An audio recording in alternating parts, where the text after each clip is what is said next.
Hello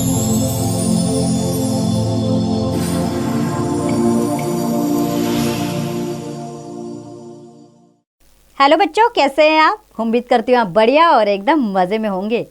तो आइए बच्चों, आज एक बहुत अच्छी सीख वाली हम कहानी पढ़ेंगे और हमारी इस कहानी का नाम है बदले की भावना। तो बच्चों, इस कहानी में हम जानेंगे कि कैसे बदले की भावना मनुष्य के अंदर आ गई और क्या थी वो भावना और कैसे इस कहानी में उसे सीख मिली। तो शुरू करते हैं अपनी इस कहानी को। हरिनगर के राजा थे हरि सिंह और धर्मनगर के राजा थे धर्म सिंह। दोनों एक दूसरे के कट्टर दुश्मन, कट्टर यानी कि बहुत ज़्यादा दुश्मनी दोनों के अंदर थी। एक दूसरे की शक्ल नाम भी बर्दाश्त नहीं करते थे। दोनों में अनेक बार युद्ध हुआ, कभी एक जीतता था तो कभी दूसरा। एक बार युद्ध में धर्म सिंह की करारी हार हुई। हरि सिंह की जीत में हरिनगर के कुशल कारीगरों का हाथ था। कुशल यानी कि दक्ष। तो क्या हुआ, हरि सिंह तो जीत गया और इस जीत में उसके कारीगरों का बहुत हाथ था। उन्होंने राज्य की सीमा पर जगह जगह संकेत देने वाले खंबे लगा दिए थे। संकेत यानी कि निशान लगा दिए थे। खंबों का सीधा संबंध राजकुमारी के महल से था। महल में चांदी की घंटियां लटक रही थी। आक्रमण यानी कि अटैक, हमला, आक्रमण की आशंका यानी कि आपको पता होना चाहिए कि आक्रमण होने वाला है, इसकी पहले से जानकारी होना। तो आक्रमण की आशंका होते ही सीमा पर स्थित सैनिक खंभों से संकेत भेज देते थे। यानी उस खंभों के संकेत द्वारा पहले ही राज्य में खबर आ जाती थी कि आक्रमण होने वाला है, जिससे राजकुमारी के महल की घंटियां बज उठती थी और घंटियों के बजते ही राज्य की सारी सेना सीमा की ओर दौड़ पड़ती थी। इस प्रकार धर्म सिंह को हरिनगर पर आक्रमण करने का मौका नहीं मिल पा रहा था।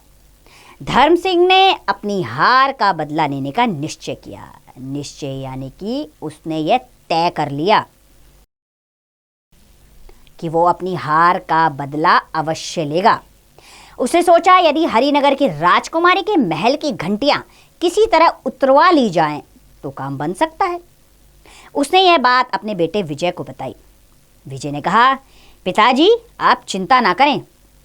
विजय वीणा वादन में प्रवीण था। वीणा वादन यानी वीणा बजाने में प्रवीण यानी कि दक्ष, कुशल था वो।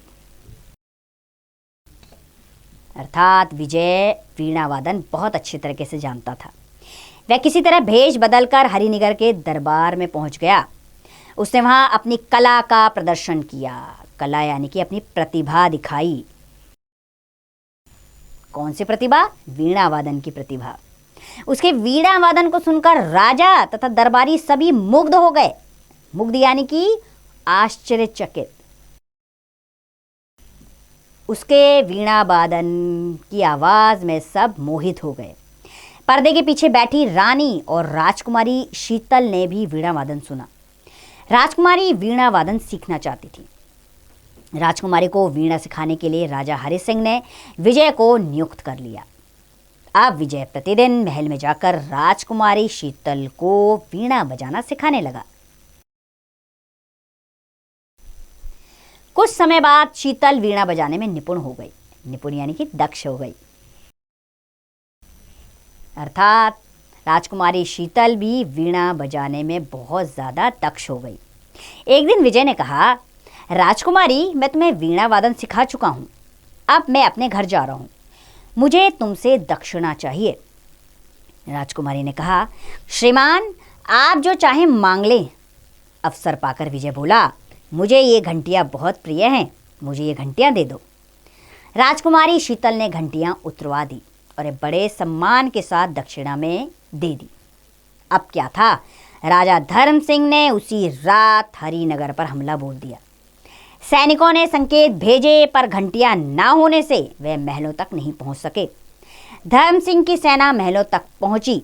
दोनों सेनाओं में युद्ध हुआ और हरिनगर वाले हार गए। तभी राजा हरि सिंह क्रोध से कांपते हुए, क्रोध यानी कि गुस्से से कांपते हुए क्रोध से कांपते हुए महल में आकर बोले, शीतल, महल की घंटियां कहाँ हैं? शीतल की आंखों में आंसू आ गए। उसने पिता के हाथ में नंगी तलवार देखकर अपना सिर झुका लिया।